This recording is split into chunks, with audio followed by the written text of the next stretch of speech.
Hey Daniel, what are you reading? I'm reading Magnesium. Oh yeah? Is that a book about magnesium? Yeah. That's really cool. Do you want to see magnesium? Oh yeah. Check that out. Oh, this looks like a magnesium. Sure does. Magnesium. Do you know what magnesium is? What? It's an element. An element? Weird. What's an element? An element is the basic unit of matter, and magnesium's number 12 on the periodic table. Did you know that? I didn't actually. Oh. Well, you know what's cool about magnesium? What? That it bonds really well with oxygen. Do you want to see that happen? Oh, yes. Oh, yes, I would. Awesome. Well, let's try that out and see what happens. Beep. Now I can read again. So guess what, Daniel? Why? This magnesium we're going to use to bond with the oxygen in the air. Did you know that? Oh, oxygen right here. Close. It's one more over. Oh. There's oxygen. That's oxygen? That's right. The way we're going to have to bond it with the oxygen, though, guess what? We need a special tool. We're going to put in this oxygen. You know what tool we need? What, of course. This blowtorch. Oh, does it breathe fire? It sure will. We're going to see what happens when we add the fire to the magnesium, okay? Oh, we're going to put it on the fire, this magnesium. Like most of my kids in class would say, yes, put the whole thing on there. We're not going to do that just yet. We want to see an example of it so that we can teach them a new concept today. Are you ready to go? Okay. Let's do it. Woo! I'm popping over. I made it to the other side. Perfect. So to do this, of course, we're going to need our magnesium and our blowtorch. And the way that we're going to do this, to be able to see it effectively, is I'm going to turn the lights off, so then we'll be able to see the flame and the reaction that the magnesium has in it. So, let's get started.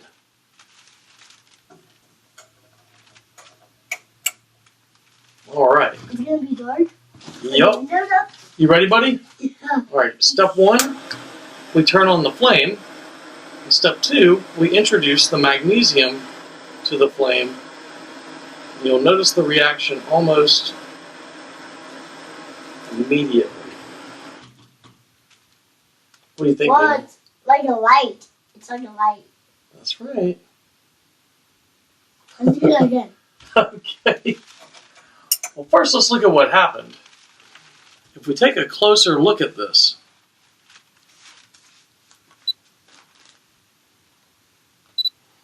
what we've got is a very cooled off, actually, and brittle and almost chalk-like material. That's magnesium oxide. And we're going to take a good long look at how we can take some measurements doing this exact experiment on the board behind me. Let's get started. Today we're going to set our sights on understanding the concept of limiting reactants. Now, without any chemistry involved, I want to explain the concept in something that we can all wrap our heads around. So let's take a closer look at pen pals. Assume you have a lot of pen pals, and you're going to write them letters. Now, right here, I have envelopes to put those letters in. As we're looking here, I've got 4, 5, 6, 7 letters. So, 7 envelopes, are going to be placed in the mail. Now, I know the addresses of my pen pals, and I know where they live, and I need one last thing to make this work. Oh yeah, I need stamps. Now, I have a book of stamps. Now, as you can see, there are only 5 stamps left in my book. What that means is I don't have enough stamps, obviously, to mail all of these envelopes out with stuffed letters.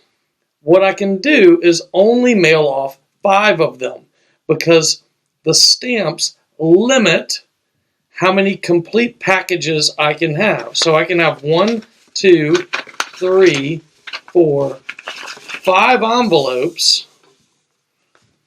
And on these 5 envelopes, I can put the 5 stamps, but that's it. I've got 2 envelopes here that I cannot use. And the reason why I can't use them is because I don't have stamps to put on them. The stamps are a limiting reactant in this case. There's what limits how many envelopes I can have. I have way more envelopes than I have stamps. So in that case, I can't mail out all 7 letters that I want to. I can only mail off 5 letters. So in this scenario, there were 2 reactants. There were the envelopes to package the letters in, and then there were the stamps that get the envelopes through the mail processing system. The envelopes in this case were not limiting. The stamps did limit how many envelopes I could mail. And that's the core concept behind a limiting reactant. So as you saw on the top of the video, I did the old classic demonstration that you've seen in class, the magnesium and the torch. What we're seeing there is that the magnesium itself is bonding with oxygen in the air. The oxygen is being introduced through the torch through these tiny holes on the side. As it burns the fuel, it's also pulling in oxygen. That's what allows it to accelerate it out at such a high velocity. And that's what increases the temperature. And in that increase of temperature, the oxygen begins to bond with our magnesium strip. And the magnesium strip has a chemical reaction with the oxygen. What it makes is magnesium oxide. That's that white powdery substance that's left behind, chalky, slippery in nature that it feels like, but magnesium bonding with oxygen creates a whole new chemical compound. The issue here is, just like with our envelopes and stamps analogy, which one runs out first? Is it the magnesium or is it the oxygen? Now, obviously in our scenario, the magnesium runs out first only because there's plentiful oxygen in the room, there's an abundance of it. But if we were to limit how much oxygen there actually is and limit how much magnesium there is in that small amount of oxygen, which one would run out first? We would have to calculate that. And that's what I'm going to teach you how to do today. We're going to calculate the limiting reactant involved in this chemical reaction here. Okay, so we know that the magnesium can be limited simply by trimming off a small piece and putting it on the scale and weighing it. Now, what we don't know is how to limit the amount of oxygen involved. Now, obviously, that's going to be hard to do from home, but we do have a nice analogy of this. What I have here is a balloon. It's empty. If I put it on the scale, it's about 2.5 grams. But I expel carbon dioxide, and I can fill this balloon up. At that point, we've introduced more matter inside the balloon, so it would clearly weigh a little bit more. Now, let's imagine that this balloon is now filled with oxygen, not carbon dioxide that we know is in there, but let's imagine it's pure oxygen. If it's pure oxygen inside this balloon, then we've limited how much of it can react with our magnesium strip. So let's actually take our time, follow along with notes, and what we're going to do is actually walk through what's called the stoichiometry of this problem. Now I know it's a fancy word, you've heard me say it in class before, but stoichiometry simply tells us the stoichin, that's the Greek word for elements, and metron, that's the Greek word for measuring. We're simply measuring the elements, that's all we're doing. We're measuring how much of this element bonds with how much of this element and see together what kind of compound they have. But we're going to first have to figure out which one runs out first. Let's get started. So here we have the starting point. And I want to go back to the beginning here and kind of walk us through everything we've done since the beginning of class, starting here. So the very first thing we did was learn about these words. We talked about where these elements are on the periodic table. We talked about what types of elements they are, and we talked about how they react together. Now, to do that, we start with magnesium. Magnesium is a solid, and any kind of solid like magnesium or iron or lead or gold, anything like that that you're writing down, it's just the element. So For magnesium, we simply translate that as Mg. Oxygen gas, now it's a gas, but it's not a noble gas. So oxygen always needs something to bond with. And in this case, as a gas, the stable gas that I'm breathing in the atmosphere right now, that oxygen gas is a diatomic molecule, meaning diatomic, 2 atoms. So it's not O, it's O2. So we're going to add this magnesium to oxygen gas. These are the reactants. And the whole question today that we're going to boil down to is which one limits the reaction if both of them start with a certain finite amount of each other. So it's how much magnesium plus how much oxygen, how much magnesium oxide are we going to make. So we're going to yield the magnesium oxide. Now, the very next step, now that we have a complete equation, we have our reactants on the left side, yielding our products on the right side. So all we've got to do now is balance the equation. I've got 1 magnesium over here, 1 magnesium over here. I've got 2 oxygen atoms over here, and only 1 over here. So I can change that with our coefficients of 2. That's not showing up very well. Let me try a red. Much better. 2 coefficient magnesium oxide. I've already got 2 oxygens. Now I have 2 magnesiums, so I'm going to need a 2 right here. And when we're done with that, we've got it balanced. You can put a 1 here. I'm not going to because it's going to be confusing. It'll look like 10. And that's, again, why we don't use 1s in chemistry a lot of times. But there we have it. We've got a balanced chemical equation. Now let's start throwing some actual numbers in here to see the actual problem that we want to get to. So here's our problem. We want to calculate the mass of magnesium oxide. That's our product. I want to know how much product I'm going to make. How much can we make? If we start off with 2.5 grams of magnesium and we combine that with 8 grams of oxygen. I've put in red all the vital pieces of information. So we're looking for the mass of magnesium oxide. How much of this can be made? If we start off with a limiting reactant, we don't know which one is the limiting reactant. One's going to be in excess, what we call the excess reactant, one that's left over. In our stamps and letters analogy, the envelopes were the excess reactant, the stamps were the limiting reactant. We're trying to figure out which one of these is the limiting reactant. Is it the 2.5 grams of magnesium that we start with, or is it the 8 grams of oxygen that we start with? Which one's going to be it? Make sure you've written everything down here. I'm going to take you through step by step on how to solve this problem. So let's break this down before we start the actual math of the chemistry. When we start off with 5 stamps.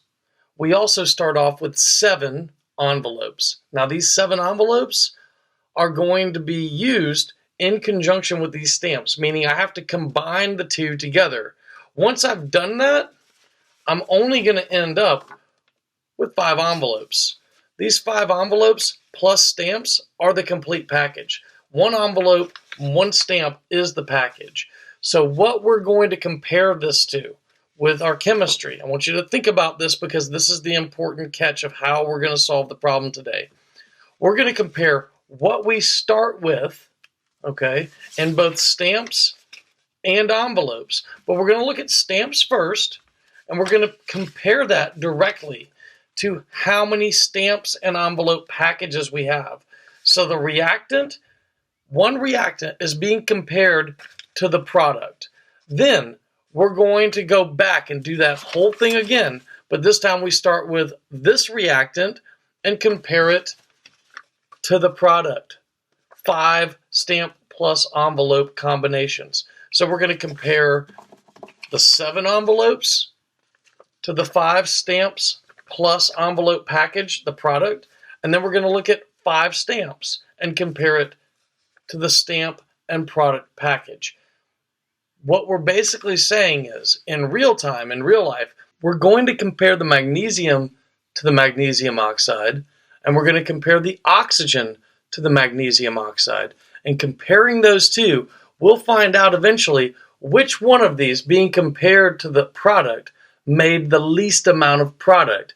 So if the magnesium that we start with makes the least amount of magnesium oxide, then it's our limiting reactant. But if the oxygen yields the least amount of magnesium oxide, then it's the limiting reactant. So we're comparing both the reactants to what the actual product is.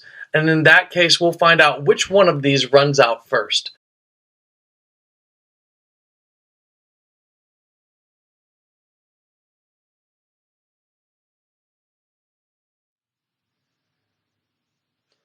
So as always, we want to start with the balanced chemical equation. Now, what the balanced chemical equation gives us are the coefficients 2, 1, 2. That tells us the proportions of reactants to products. All this does is set us up with 2 parts of magnesium and 1 part oxygen gas are going to yield 2 parts magnesium oxide. That's all it does. It tells us the proportions. But we have been given the exact amounts. I used to use this analogy in the classroom all the time. When I'm cooking and I open up the cookbook and it says that this will make proportions for 8 people and I only want to make proportions for 4 people, then I need to cut the recipe's amounts in half. So these are the proportions. Now I've been given amounts. In the problem, it stated that we've been given 2.5 grams of magnesium and we were given 8 grams of oxygen. We're going to compare the problem because we already have the proportions. That's the key to the whole mystery here. Because I know 2 parts of magnesium will go into making 2 parts magnesium oxide.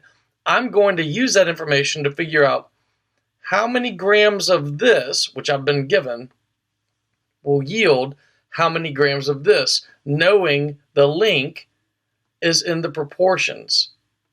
I'll go back and do it again with oxygen.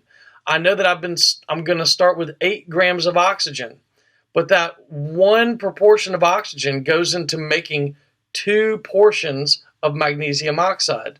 So I'm going to use the grams of oxygen to determine how many grams of magnesium oxide I can make.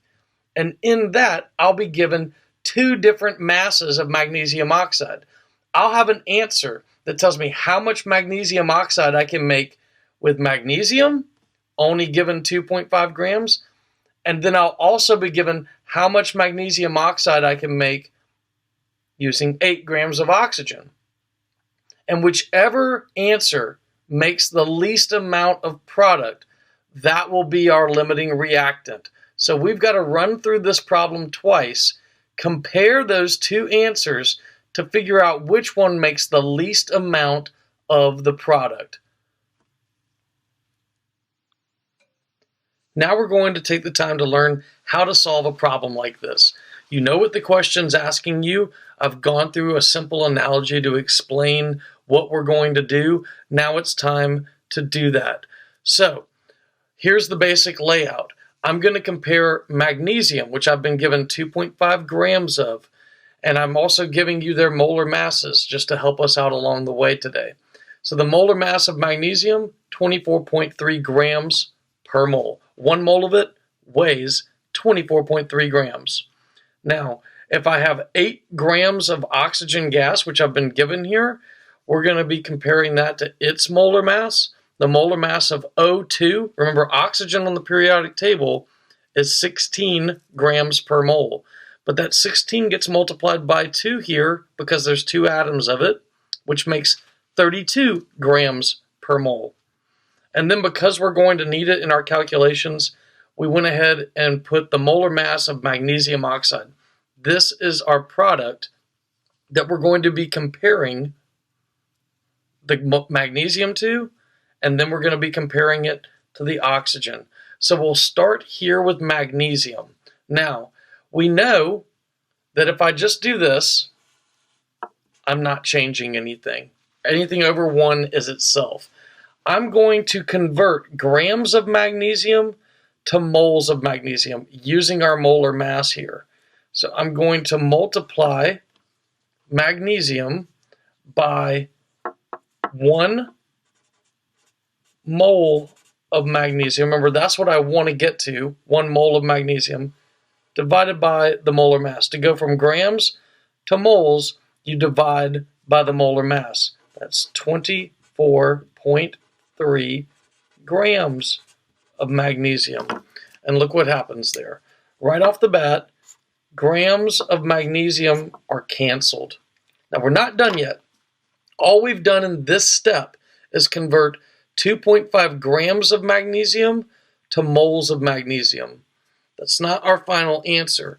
What we're going to do now is multiply this answer by comparing the moles of magnesium in our balanced chemical equation. And remember, the moles of magnesium in our balanced chemical equation was 2. And I want to get rid of moles of magnesium because I want to get to moles of magnesium oxide. So I go back to my balanced chemical equation. And remember, that was 2 moles of magnesium were used to make 2 moles of magnesium oxide. All right? Now, what that does for us is it eliminates moles of magnesium. Those are gone because they cancel here. Now, the only unit I have remaining is moles of magnesium. But I don't want to know moles of magnesium. I want to know grams of magnesium oxide. Magnesium oxide.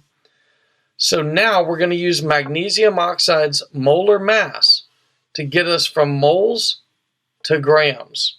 Let's do this final step here. We're going to multiply moles of magnesium by the molar mass. So we know that 1 mole of magnesium oxide makes 40.3 grams.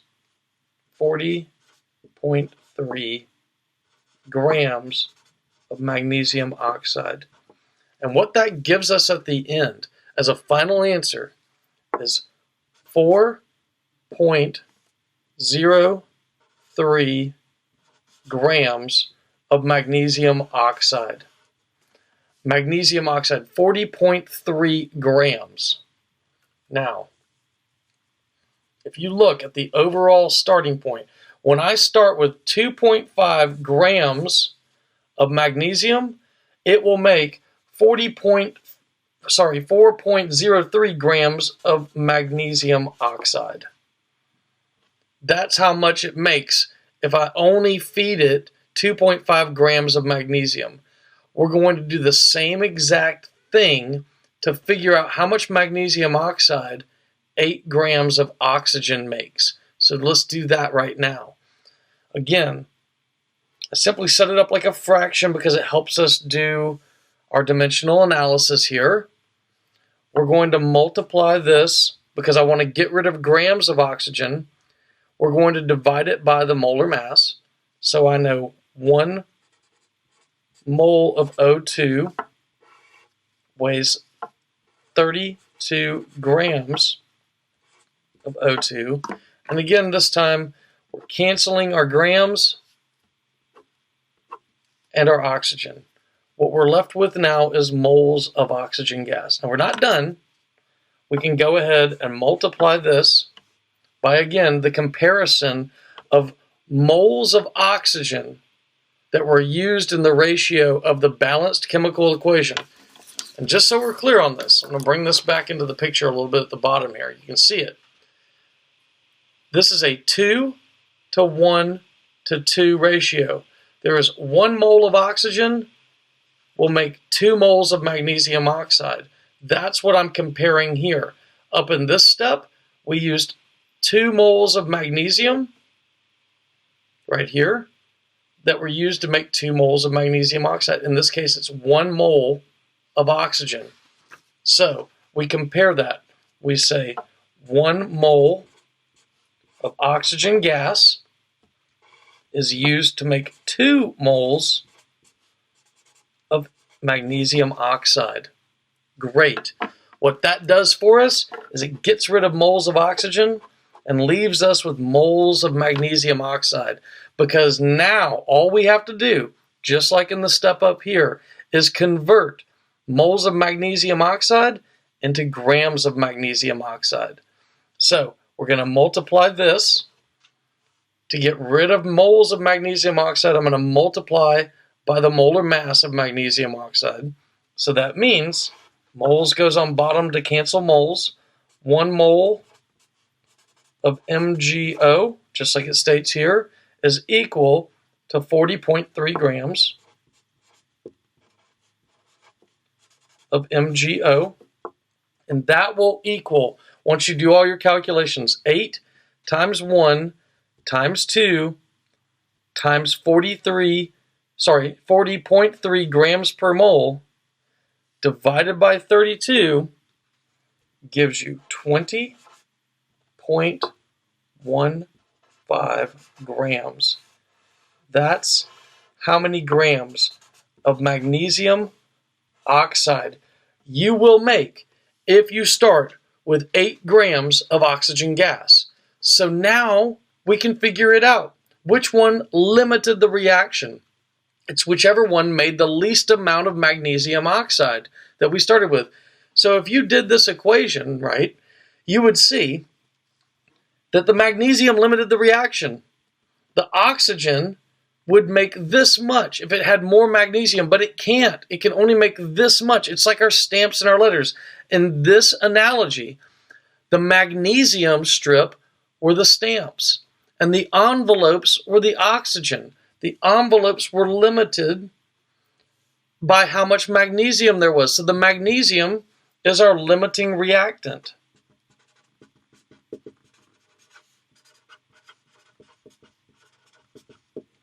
This is huge. And now we know if given certain amounts of different chemicals in the lab, we can only produce so much of a specific product. We can't make this much if we're given these 2 amounts. We can only make this much if we're given these 2 amounts, because the magnesium will cause the reaction to stop. It will no longer keep going because there won't be any more magnesium to make magnesium oxide with.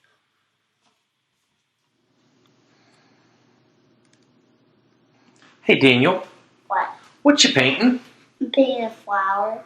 Awesome. Hey Daniel, let me ask you a question. What do you think's going to run out first? The amount of paint you have to choose from, or the amount of paper you get to paint on? I think paper. I think you're right. I think the paper is going to run out first because you got a lot of paint over there, right? Yeah, and if I cut too much, I'll run out of small paper, and I'll only cut small paper. That's right. So you can keep painting this, but you're going to run out of space to paint before you ever run out of all of those paints. So Daniel, I think your paper and the surface area of it is your limiting reactant. Do you agree with that? Yeah, I think so. Absolutely. So Daniel, do you think you understand how limiting reactants work now? Yeah. Do you think the kids at home do? Yeah. All right. Well, I think it's time to say goodbye. What do you like to always say? Thumbs up if you love this video.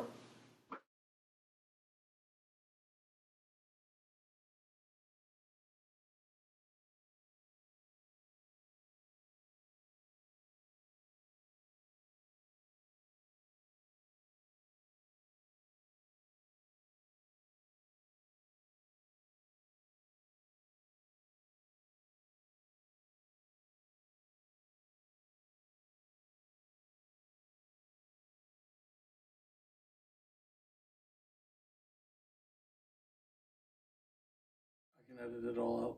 Well, here you go. You're alive. Okay. This has been going. we are going to be using an open flame and some magnesium to cause a chemical reaction between the magnesium and the oxygen. Let's get started.